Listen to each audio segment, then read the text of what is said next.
Deixa eu aproveitar então falar de DeFi, já que você tocou nesse ponto, né? Para quem não conhece o termo, DeFi é Decentralized Finance, então finanças descentralizadas. E tem uma série de projetos que foram criados nos últimos meses ou anos, a maior parte deles dentro da rede do Ethereum. Algumas são exchanges descentralizadas, outros são projetos de hedge funds descentralizados, então gestão de fundos descentralizados, onde tudo é ajustado de forma automática pelo smart contract que foi programado e todo o código está lá pronto para fazer isso. Enfim, tem uma série desses projetos. E se eu não me engano, do último dado que eu vi, até eu gosto sempre de lembrar aqui dos dados, era o DeFi Pulse, que mostrava aqui quanto tinha alocado ou preso de valor nesses contratos. E agora está aqui, ó, 50,7 bilhões que está preso no contrato. Pode botar na tela aqui, produção, a minha tela. Eu botei o DeFi Pulse aqui, ó, 50,7 bilhões. E o principal projeto é esse Compound, e aqui estão os projetos. Mas o que eu acho que é interessante, falando de DeFi, é algo que aconteceu ontem. Até ontem eu estava escrevendo uma carta, e aí eu soube de um projeto chamado Force, ou X-Force, que foi hackeado e acabou perdendo fundos, e aí o token desse projeto específico caiu mais de 80%. Para fazer uma analogia com o sistema tradicional, isso é como, digamos, a CBLC anunciar um dia que perdeu os dados daquela debênture que foi emitida pela empresa XPTO, não sabe mais quem são os titulares, então, cara, perdeu todos os dados e com isso o valor da debênture vai a zero ou perde muito valor. Esse é o equivalente. Por que eu estou trazendo esse ponto? Porque isso denota que ainda são projetos experimentais, especialmente quando a gente fala de DeFi, né? E eu tenho muito cuidado quando as pessoas dizem, e DeFi, vamos investir em DeFi, coloca em DeFi. Olha, bacana pesquisar sobre isso e experimentar, mas não é uma renda fixa que você vai colocar sua poupança ou um caixa líquido, né? Eu quero perguntar para o Flávio, como é que você está acompanhando esse mercado também de DeFi, e até já aproveitando o gancho, se algumas dessas inovações de blockchain, você que conhece bem do mercado tradicional e das engrenagens do mercado tradicional, o que você acha que pode revolucionar o mercado tradicional? Seja securitização, custódia, enfim, qualquer um desses pontos.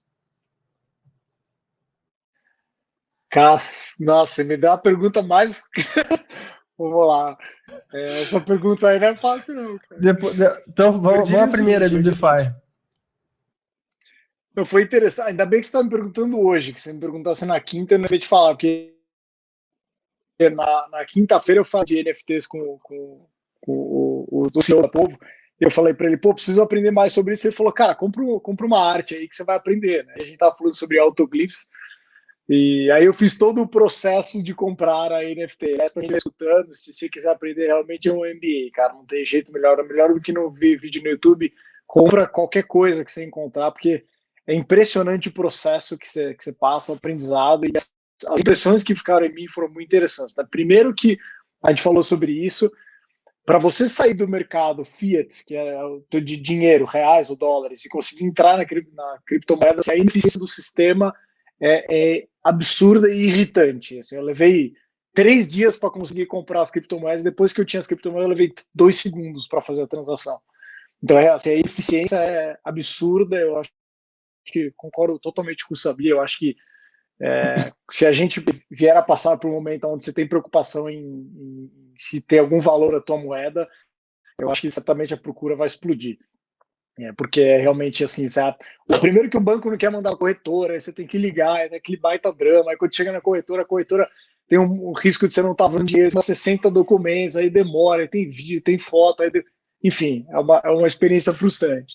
Mas depois que você entra e aí você experimenta fazer a compra por um smart contract do DeFi, é sensacional. Eu acho que assim, a gente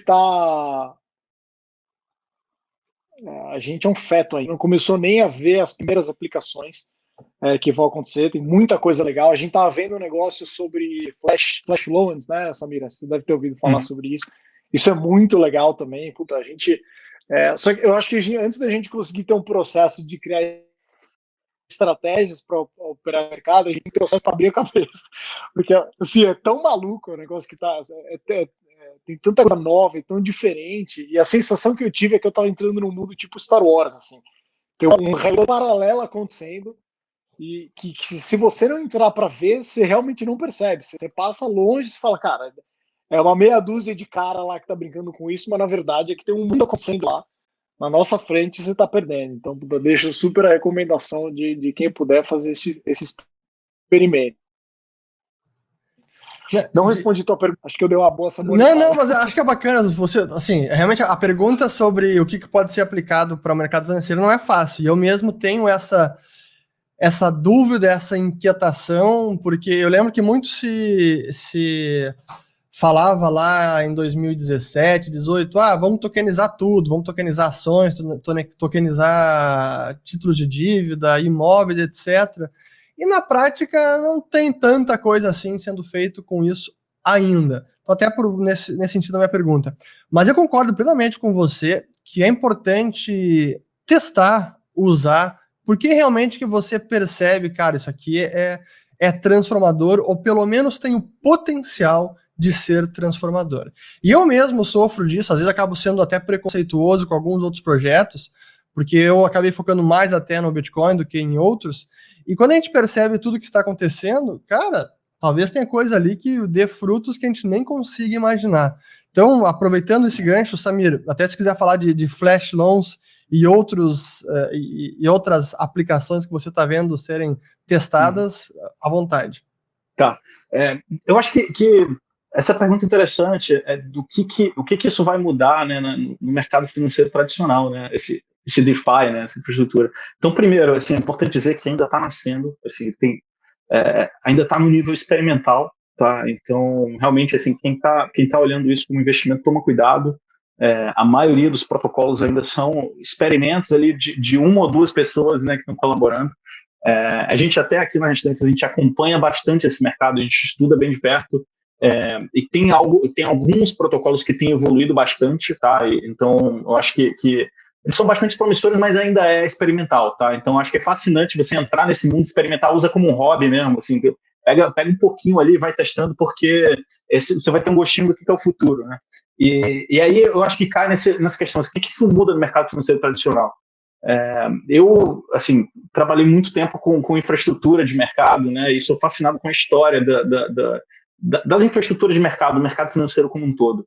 Eu acho que é importante ressaltar que essa rede de intermediários que hoje existe para adicionar segurança no sistema, eles surgiram ali há bastante tempo, mas começaram a se organizar ali em meados do século XIX, tá, para facilitar a nossa vida, para escalar a confiança. Tá? Então, se eu, por exemplo, preciso negociar uma ação com o Fernando, antigamente a gente se encontrava no meio da rua e negociava isso na rua, certo? E aí tinha o risco de eu entregar a ação com o Fernando e ele sair correndo e não me entregar o dinheiro, certo? Então tem aquele risco de contraparte, né, de eu não conhecer com quem eu estou negociando. E aí surgiram os intermediários para escalar essa confiança, para fazer com que centenas ou milhares de pessoas pudessem negociar entre si sem o risco, né, sem o medo de tomar calote, certo? E a partir daí surgiu a bolsa, né, surgiram as corretoras, os custodiantes, depositários, toda essa infraestrutura de intermediários que foi criando, ela foi uma forma que a sociedade encontrou naquele momento, naquele contexto social, com aquele nível de tecnologia que existia na época, de escalar a confiança. Tá? E ao longo do tempo, né, o que os baby boomers fizeram, né, assim, o que as gerações anteriores fizeram? Elas aumentaram a eficiência desse sistema ao máximo, utilizando a tecnologia que estava disponível. Então, hoje a gente tem um sistema financeiro que é bastante eficiente, bastante seguro, infelizmente não é acessível, né, ele não está disponível para todo mundo, porque as barreiras de entrada são muito altas. A regulação ela foi evoluindo para corrigir deficiências desse sistema, né? Então, sempre que alguém ia lá e exagerava, né, passava da linha ali, vinha uma regulação justamente para proteger daquele cenário, e eu acho que isso faz até com que o Brasil tenha um dos sistemas financeiros mais avançados do mundo, né, porque o brasileiro adora encontrar uma forma de arrumar uma brecha do sistema, né, então, assim, a Bolsa do Rio quebrou, e aí vieram um conjunto de regulações que fizeram o sistema mais eficiente, teve inflação, hoje a gente tem um dos sistemas de pagamentos mais modernos do mundo, né, e também uma infraestrutura de mercado, um arcabouço regulatório para a B3 ali, especificamente, ali, que é um dos mais robustos do mundo. Então, assim, a gente tem um sistema eficiente, mas ele não é acessível. E esses intermediários todos, para adicionar segurança nessa infraestrutura, eles cobram por isso, e eles cobram caro, porque segurança, né, e confiança é um negócio caro, né? Essa rede inteira, ela pode ser substituída por um conjunto de smart contracts, né? Então, você pega a B3 inteira, ela pode ser substituída por um smart contract de 200 linhas de código, né? E isso é porque agora que a gente tem o blockchain e a internet, a gente tem uma outra forma de escalar a confiança entre as pessoas, né? Que é você utilizar a criptografia.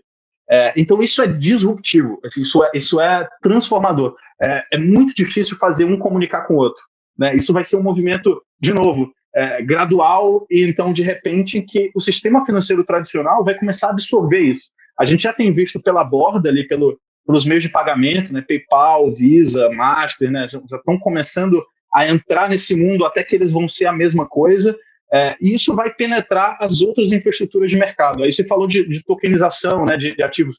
Talvez isso aconteça já no nível mais para frente, em que de fato isso é demandado pelo público, né? Qual é o caso de tokenização que hoje é demandado pelas pessoas? Stablecoins, né? Hoje, o grande case de tokenização são as stablecoins, né? Facilitar essa transferência de dinheiro global para qualquer lugar do mundo de forma rápida, porque se você mandar para o SWIFT vai demorar 2 dias. Com né? estabilidade de valor, né? Para quem não sabe, stablecoins são as criptos lastreadas em alguma moeda fiduciária, dólar, euro, real, etc.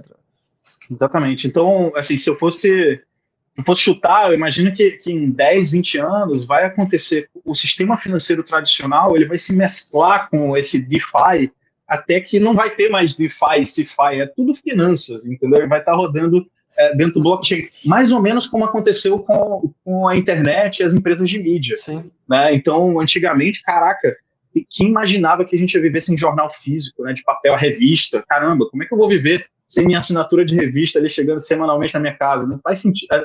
Hoje em dia, assim, não existe mais. E as empresas que não se adaptaram morreram, né? As grandes editoras de revista, né, que eram impérios ali de mídia, aquelas que não se adaptaram para o digital sumiram do mapa. E as que se adaptaram criaram muito valor, capturaram muito valor.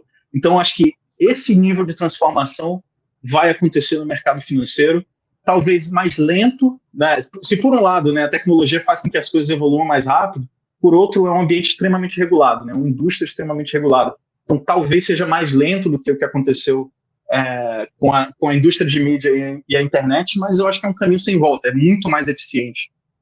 O DeFi, né, uma vez que ele amadurecer, obviamente, vai ser muito mais eficiente do que essa rede de intermediário.